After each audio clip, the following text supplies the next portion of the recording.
Good morning, my brothers and sisters. Welcome to episode 70 of Be With Me.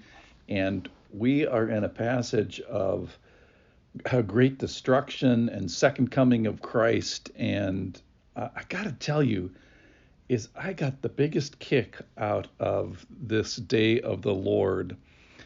And the sections there's going to be two sections we're going to talk about. We're going to talk today about the destruction of Jerusalem and what great things mothers are and the history of Israel.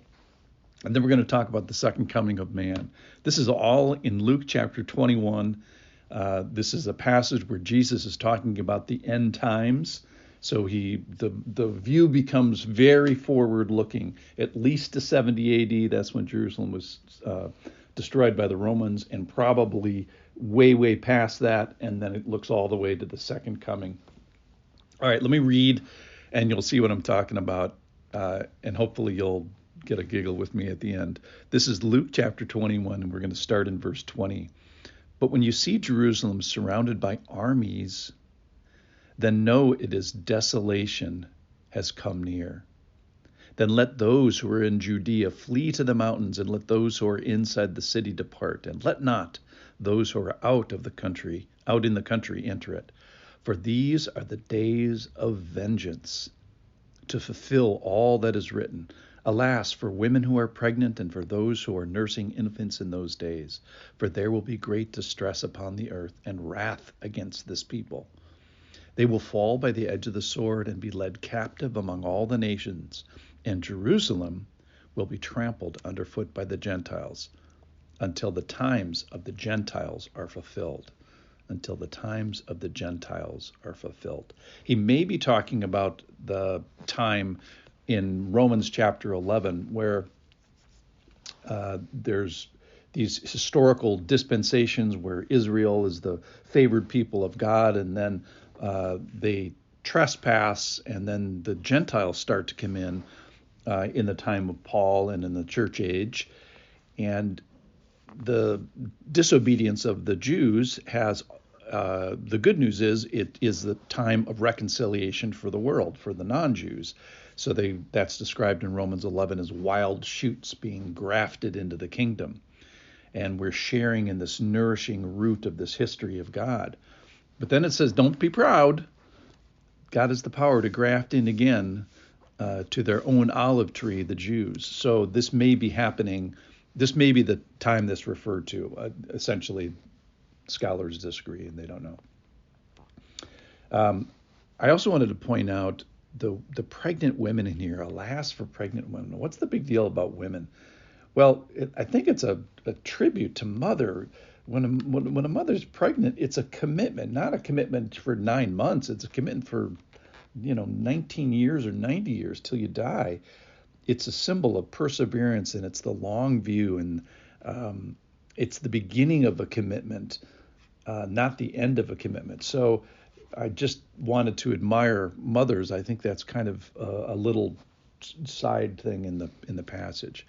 But this destruction of Jerusalem, certainly it's a day of vengeance. It's a day of wrath, and it's the Lord's prerogative to do so. All right, let me read the last part. And think about this. Think about the things that are happening in nature and the happening that are happening in the nations. Here we go. This is verse 25. And there will be signs in sun and moon and stars, and on the earth distress of the nations in perplexity because of the roaring sea and the waves, people fainting with fear and with foreboding of what is coming on the world. For the powers of the heavens will be shaken, and then they will see the Son of Man coming in a cloud with power and great glory. Now, when these things begin to take place, straighten up and raise your head, because your redemption is drawing near. In other words, believers, Christians, when all this terrible stuff is happening, you're supposed to straighten your back, raise your head, and say, hey, my ride is here. So listen what happens in the nation or nature. There's signs in the sun, in the moon, and the stars. The sea roars, something about the waves. The heavens are being shaken. So physical stuff is in a way that it's never been before. And so then people are responding appropriately, fainting with fear, fainting with foreboding of what is coming, that there's this foreboding of something is happening, and then it happens. And that is that you see that people, the whole world, when he comes back, there's not going to be any wonder about it. Everybody's going to know at the same time. Trumpets are going to be blaring. That's in First Thessalonians. When these things begin to take place, when the Son of Man comes, he's coming in a cloud, he's coming with power, he's coming with great glory. So what is glory? In my opinion, glory is the character and the characteristics of God being displayed. He's always had it, and when he shows it to us, then he is glorified. So this is clearly one of those times when the otherworldliness of the Lord and his full armamentarium of powers is being displayed. So this is my favorite part, and honestly, I laughed out loud, and I know it's ironic to laugh out loud in a section where the Lord is coming and there's fear and foreboding and perplexity, and I just thought this was a hilarious juxtaposition. Now, all this stuff is happening, the sun, moon, and stars, waves, seas, people fainting, foreboding. And what are believers supposed to do? Verse 28. Now, when these things began to take place, straighten up, raise your head, because your redemption is drawing near. Just this confidence and hope and assurance that believers have to look up amidst this crazy time where nature's going crazy.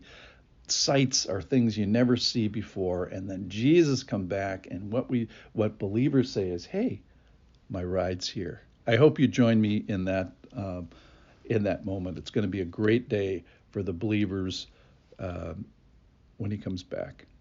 Thanks for listening.